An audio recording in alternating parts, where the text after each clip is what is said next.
భారతదేశంలో civic sense పెరగాలి. భారతదేశంలో చదువుకున్న వారి సంఖ్య పెరగాలి. అప్పుడు మాత్రమే భారతదేశము ప్రపంచంలో ఒక పేరు ప్రఖ్యాతలు పొందిన ఒక పొజిషన్లోకి వెళ్ళగలుగుతుంది.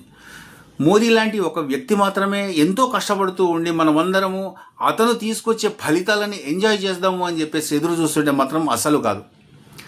భారతదేశం ఒక పొజిషను ప్రపంచంలో చాలా దేశాల్లో చాలా చెడ్డగా ఉంది. విశ్వగురువు అని చెప్పేసి మనకి చెప్పుకుంటున్నాం కానీ అండి, బయట చాలా ప్రదేశాలు ఇప్పుడు సౌత్ అమెరికా తీసుకుందాము, లేదా ఐర్లాండ్ లాంటి యూరోపియన్ కంట్రీస్ తీసుకుందాం. అక్కడ భారతదేశానికి ఎంత మాత్రం మంచి పేరు లేదు, అస్సలు మంచి పేరు లేదు.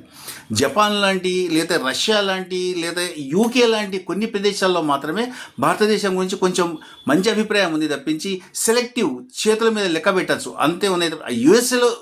యుఎస్ఏలో కూడా సగానికి పైగా జనాలు భారతదేశం గురించి చెడ్డగా అనుకుంటారు.